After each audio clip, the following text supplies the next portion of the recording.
जी, मैं भी ठीक। जी, आह, बहुत प्रेशर है। बिस्मिल्लाह किया जाए। जी, तो तंज़ीला जी। साहिल जी, आपकी आवाज़ नहीं जी, आ रही। हाँ, क्योंकि मैं आवाज़ निकाल नहीं रहा था। अच्छा, अच्छा, अच्छा।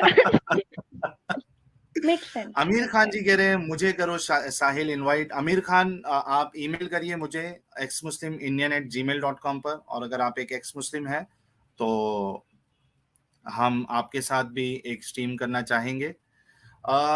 दोस्तों, एक चीज मैं बता दूं कि इस्लाम ऐसा मजहब है कि जो इंसान, जो शख्स ऐसे घर में पैदा होता है जो कि इस्लामिक हो, तो उनके अंदर बचपन से ये बात डाली जाती है, सिखाई जाती है, पढ़ाई जाती है कि इस्लाम ही एक ऐसा मज़हब है जो सबसे सच्चा है, बाकी सब मज़हब गलत, एक इस्लाम सच्चा।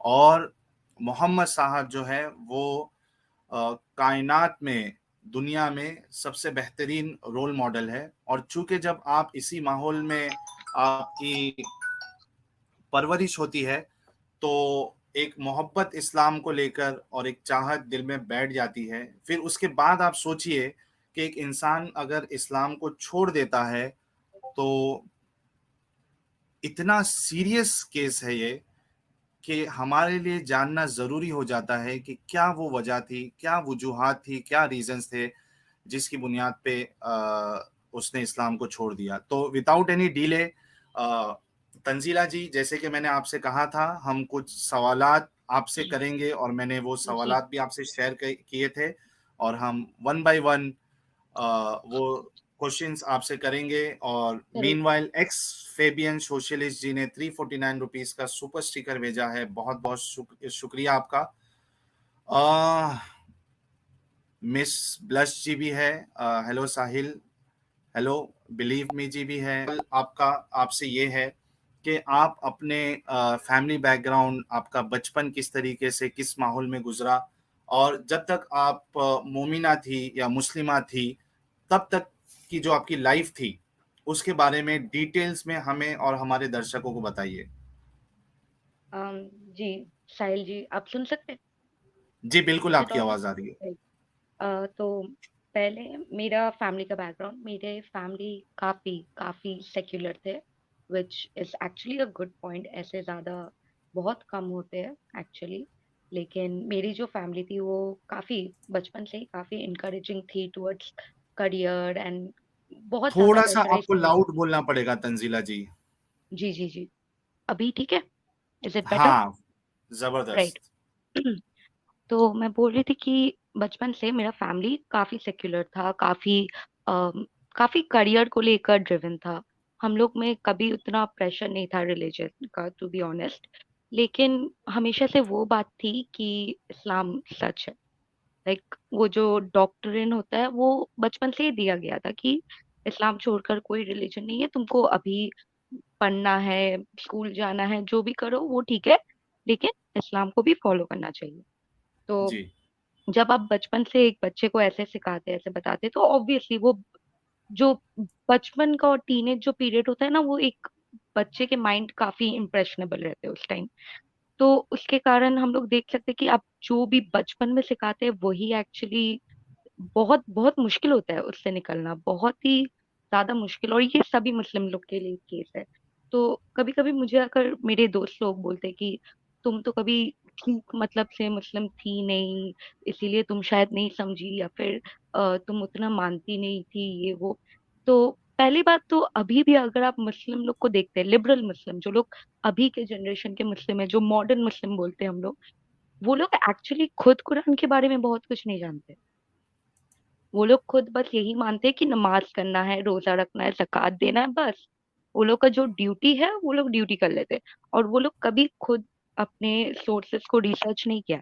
और मैं ये दावे के साथ कह सकती हूँ कि एक इंसान जिसने छोटे से यही सुनते आए हैं कि इस्लाम राइट है, जिसने छोटे से यही माना है कि इस्लाम राइट है, Islam is the only religion, वो कम जानेगा जिसने इसको डिस्प्रूव किया है, लाइक जो छोड़ के जाता है। क्योंकि छोड़ के जाने में जो एक्स मुस्लिम्स होते हैं वो लोग काफी सालों के रिसर्च करते हैं। काफी जी, रिसर्च करते हैं एक चीज के ऊपर कि, और ये बोलना बहुत गलत है कि एक्स मुस्लिम्स कम जानते हैं मुस्लिम से, ये बोलना बहुत गलत है। क्योंकि हम मैं भी आजकल मैं इतना डिबेट करती हूँ अपने दोस्तों से, अपने फैमिली से। वो लोग मुझे आकर खुद पूछते तुमको कौन बताया ये सब, तुमको कौन बताया। पहली बात तो अगर मैं बचपन में देखूँ तो मैंने बचपन में कुरान शरीफ पूरा 3 बार खत्म किया, before I was 12, which was like mandatory. वो जैसे होते नहीं रट्टा मारना, वैसे ही जी। रट्टा मार के पढ़ लिया, याद कर लिया, नमाज पढ़ लिया, सब सब करती थी। रोजा रख हुँ, लिया, ईद बकरीद सब मनाती थी, सब चीज एकदम, मतलब क्योंकि वो छोटे से दिया गया था। लेकिन जब मैं 18 16 साल, मतलब 16 17 में ये एज में थी, तब मेरे पापा बोलने लगे तुम कुरान मायने से पढ़ो, तुम कुरान इंग्लिश के साथ पढ़ो, बस रट्टा मारने के लिए मत पढ़ो। हुँ।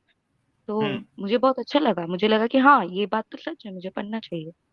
और जब मैं पढ़ने लगी तो एज अ अडल्ट ये काफी काफी इम्पोर्टेंट है कि आप छोटे से ही, मतलब जो पढ़ के आ रहे हैं, जब एज अ अडल्ट आप उनका मीनिंग समझते हैं without any external help, because if you only read Quran, सिर्फ कुरान में पढ़ के आप समझ सकते हैं कि आराम, कोई भी समझ जाएगा कि इसमें बहुत सारा वायलेंस है, पहला बात, बहुत वायलेंट है कुरान। और बहुत जगह एज अ वुमेन, बहुत जगह वुमेन की जो राइट्स है वो एब्सोल्युटली डिस्ट्रॉय की गई है। और वही हुँ, नहीं, हुँ। हम लोग बहुत जगह स्लेवरी भी देख सकते हैं कि राइट हैंड पोजेसेस, वो वाला सूरह निसा में, वहां पर देख सकते हैं कि बहुत सारी एग्जाम्पल है यहाँ पर कुरान में, सिर्फ कुरान में ही, जहां से मुझे मुझे कभी लगा ही नहीं कि ये हो भी सकता है। ऐसे कोई क्यों सोचेगा, ऐसे कोई क्यों करेगा किसी के साथ, अगर ये सच्ची में गॉड या अल्लाह का दिया हुआ है, तो ऐसे शब्द नहीं होने चाहिए, ऐसे ट्रीटमेंट नहीं होने चाहिए। और वही अच्छा वही तंजीला जी, इसमें। जी। जी, सॉरी आपको इंटरप्ट कर रहा हूँ। नहीं नहीं नहीं। एक हाँ, रफ़ीकुल जी है, वो कह रहे हैं I am ex Muslim from Bangladesh. Rafiqul ji, अगर आप एक स्ट्रीम हमारे साथ करना चाहते हैं, तो प्लीज़ आप मुझे ईमेल कर दीजिए। और एक भी एक्स मुस्लिम देख रहे हैं स्ट्रीम को, तो जितने एक्स मुस्लिम देख रहे हैं, अगर वो चाहते हैं कि वो आएँ और अपनी दास्तान बताएँ, तो प्लीज़ आप मुझे ईमेल करिए। मेरा ईमेल आईडी आपको स्क्रीन पे रिफ्लेक्ट होता हुआ दिख रहा होगा। और स्वीटी जी की तरफ से एक, तंजीला जी आपको एक मैसेज है कि वो कह रही हैं, आई wanted to say hi to Tanzila the other day, because of my stupid poor connection I could not, so please convey my apology to her. However, I applaud her, proud of her for understanding the truth। ये आपके लिए एक message था। Thank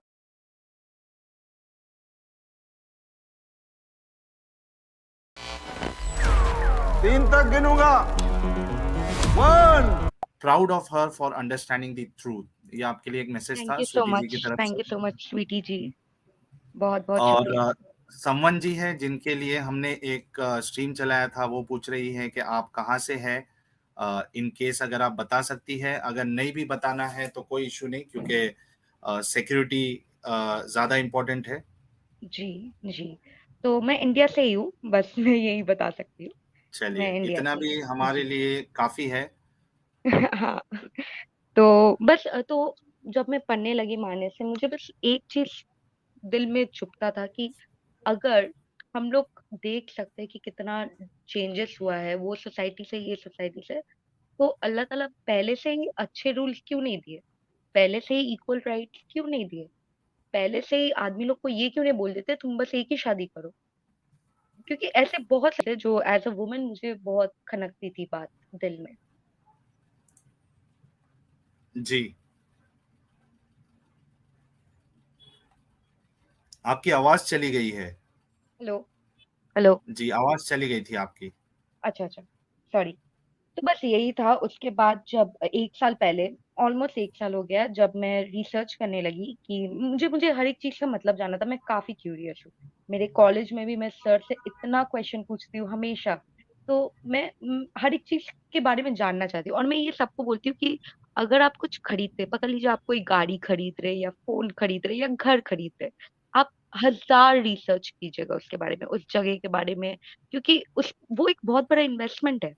तो religion मेरे लिए एक बहुत ही बड़ा इन्वेस्टमेंट था, जो मुझे रिसर्च करके जानना था। मुझे ऐसे ही कोई बोल रहा है मैं मान ले रही हूँ। और एक्चुअली देखा जाए साहिल भाई, तो अभी भी कहीं हद तक इस्लाम अभी भी एक ओरल रिलीजन ही है, क्योंकि इस्लाम का जो हिस्ट्री है वो कितने ही आदमी लोग जाकर बुक्स खोल के पढ़ते हैं, कितने ही इंसान जाते हैं क्रॉस चेक करते हैं, जो भी बड़े बुजुर्ग ने कहा वही मान के हम लोग आगे बढ़ जाते हैं।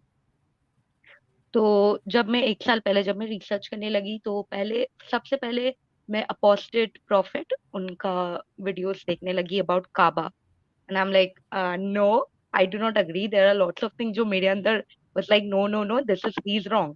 देन फिर I was like okay, what else point he made. तो वो उन्होंने काफी अच्छे तरीके से कुरान का साइंटिफिक पर्सपेक्टिव रखा, जो छोटे से हम लोग सुन सुन के थक गए। कुरान में बहुत अच्छा, साइंस है, कुरान में। जी। जी, 1 मिनट। एनएन पोल जी, 40 रुपीज का कंट्रीब्यूशन। इनका एक सवाल है और अगर आपको जवाब नहीं भी देना है तो इट्स एब्सोल्युटली फाइन, क्योंकि ये एनएन पोल जी ये पर्सनल क्वेश्चन में आ जाता है। और अगर कोई साहिल जी, हमारा मुझे हिंदी मैं पढ़ना नहीं आता। हाँ, आप मैं आप आपके लिए पढ़ रहा हूँ, हम्म, मैं आपके लिए पढ़ रहा हूँ। और मैं सभी दर्शकों से ये कहना चाहूंगा कि इस तरीके के जो सवाल है वो पर्सनल क्वेश्चंस हो जाते हैं। तो अगर जो हमारे मेहमान हैं, गेस्ट हैं, अगर उनको आंसर नहीं भी करना है तो वो बिल्कुल इसको इग्नोर कर सकती है। ये कह रहे हैं भविष्य में क्या ये काफिर या मुशरिक से शादी करेंगी? अगर आपको इसका जवाब नहीं देना है तो you have all the rights, Tanzila जी।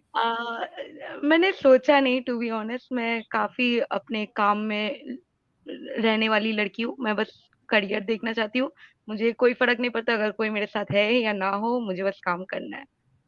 जी, बहुत जबरदस्त। सिकंदर सिंह जी पूछ रहे थे कि वो कब जुड़ सकते हैं स्ट्रीम में। इस फ्राइडे को हम काफिरों के साथ हैं कि यार ये हदीसों में कितने पंगे हैं, तो वो मजबूर है। उनको बस जो सामने वाला मौलवी कौन सी स्टाइल में बात करने वाला मौलवी उनको पसंद आ जाए, किसी को जो चिल्ला चिल्ला के राइट। बात करे वैसे मौलवी राइट। पसंद आते हैं तो वो उनके फॉलोअर हो जाते हैं। फिर वो किसी जो को मौलवी का मॉडर्न, दीन। अभी अभी मॉडर्न मौलवी का बहुत ट्रेंड चला हुआ है, काफी को हम्म, मॉडर्न मौलवी बहुत पसंद है।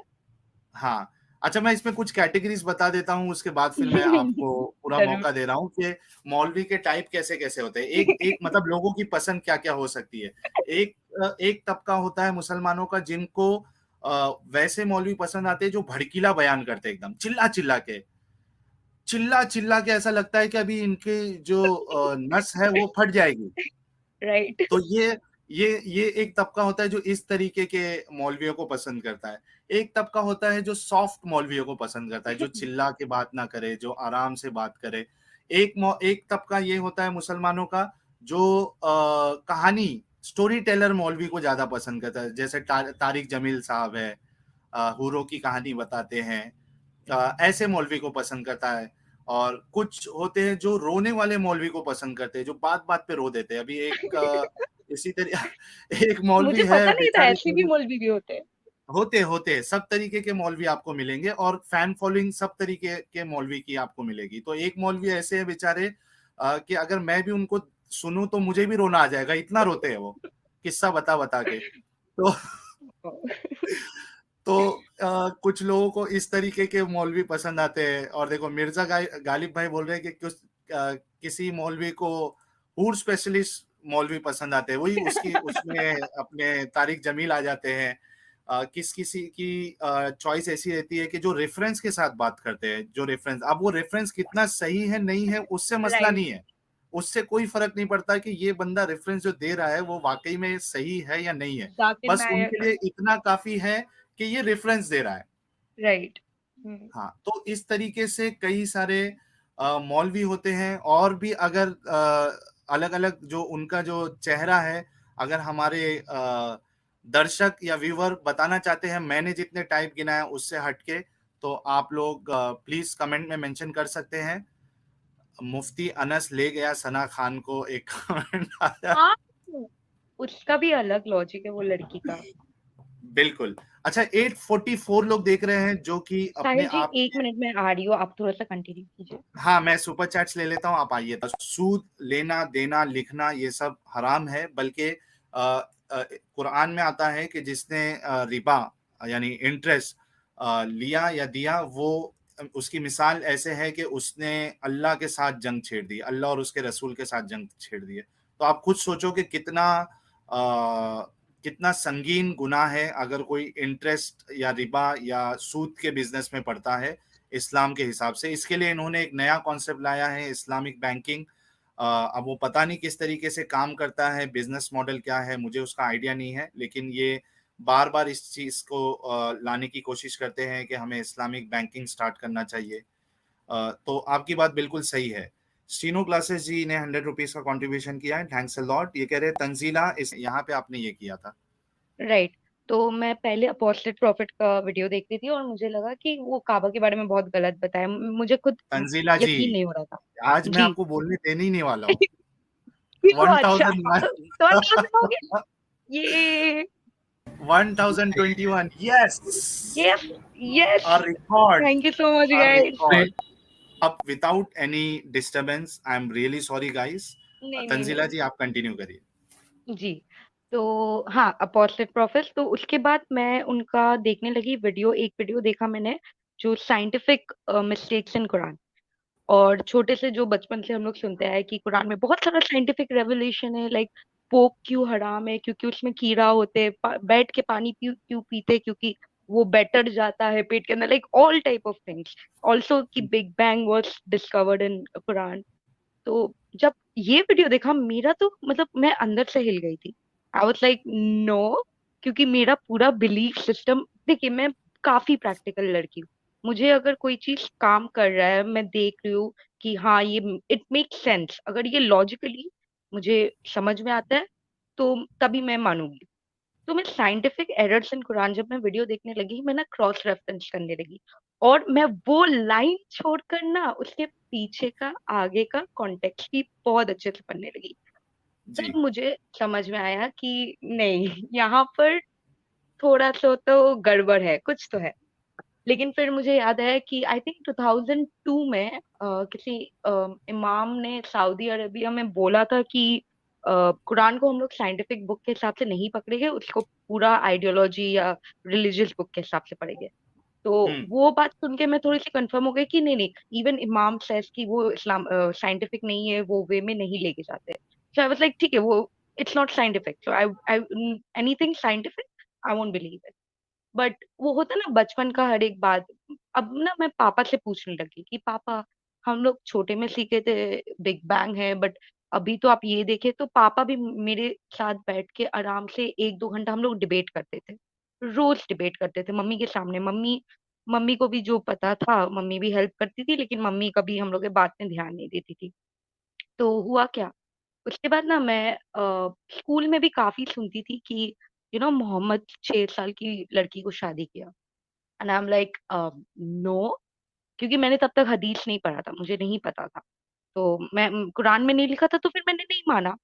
लेकिन जब मैं और भी फिर अपोस्टेड प्रॉफिट के बाद डेविड वुड का वीडियोस देखने लगी, तब मुझे रियलाइज हुआ कि मैं किसको सपोर्ट कर रही थी। मैं एक ऐसे इंसान को सपोर्ट कर रही थी जिस, टू बी ऑनेस्ट, मेरे साथ भी ऐसा हो चुका है। बचपन में चाइल्ड अब्यूज, सेक्सुअल अब्यूज हो चुके हैं। तो उसके कारण मैं कभी भी अपने जिंदगी में आज तक कभी भी एक ऐसा ऐसे इंसान को सपोर्ट ही नहीं कर पाऊंगी। तो बहुत आइडियलाइज तकलीफ करना तो हुई दूर की बात है। तंजीला जी, बहुत तकलीफ हुई इस बारे में सुनकर आपकी बात। लेकिन क्या आप बता सकती हैं कि यानी कोई मौलवी की तरफ से तो नहीं था ना, ताकि मतलब एक नहीं। जी रॉन्ग इन्फॉर्मेशन नहीं जाना चाहिए, जी क्योंकि जी बहुत जी से बार ऐसा जी। होता है कि अगर चाइल्ड अब्यूज सुनते हैं तो एक लोगों को आ जाता है कि राइट, शायद वर्ड किसी ट्विस्ट कर इमाम ने लेते या हैं। मौलवी ने किया, तो वो आप एक राइट। बार क्लियर कर दीजिए। हाँ। अगर मौलवी ने किया है तो वो भी बता दीजिए, अगर मौलवी ने नहीं किया है तो वो भी बता दीजिए, ताकि मैसेज क्लियर रहे। राइट, क्लियर हो जाए। तो फिर मैंने पहले भी बताया, मैं बाजी से पढ़ी हूँ, तो बाजी घर पे आती थी, वो पढ़ाती थी। तो मौलवी का कोई भी इन्वॉल्वमेंट नहीं है गाइस। लेकिन मैं जॉइंट फैमिली से थी। तो फिर मेरे खुद के कजिन ब्रदर्स मल्टीपल ब्रदर्स ने मेरे साथ किया था child abuse, basically sexual abuse from I was age 5 till I was 12. तो ओह! 7 साल इतना या लंबा? बहुत ओह! बहुत बहुत। और मैं ओह! जॉइंट फैमिली में थी, तो फिर जब ये बात जानना बहुत जरूरी है कि जब सेक्सुअल असॉल्ट एक बच्चे के ऊपर होता है ना, वो अब्यूजर उनको पूरे तरीके से गलत फील करवाते हैं कि उन्होंने कुछ गलत किया। उनका ये सीक्रेट है, अगर वो किसी और को बोले तो उनको पहले पकड़ेंगे। ये बहुत सारी गलत थिंकिंग मेरे दिमाग में थी उस टाइम।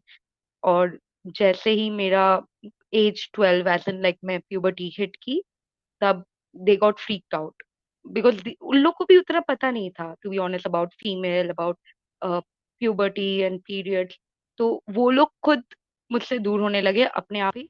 और जब मैं हेलो हेलो हेलो हाँ बोलिए बोलिए। Hello. Hello naturally what ever. तो तब तक भी मैं चुप थी, मैं किसी को घर पे नहीं बताती थी। मेरी बहन, जो मेरी एक कजिन बहन थी, उसको इस बात का भनक थी, लेकिन उसने, क्योंकि उसका खुद का भाई इन्वॉल्व था, तो उसने भी कुछ नहीं किया मेरे लिए। और जब मैं 16 साल की थी, तब मैं ओपनली अपने मम्मी पापा को बोल सकी कि मेरे साथ ऐसा हुआ था बचपन में। मेरी बहन वो भी देखी।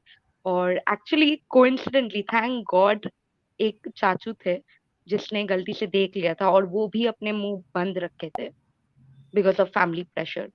तो हुँ, हुँ। उस हिसाब से मैं वो जॉइंट फैमिली से छोड़ के मैं अपने मम्मी पापा को लेकर, हम लोग अभी न्यूक्लियर फैमिली में रहते हैं बेसिकली।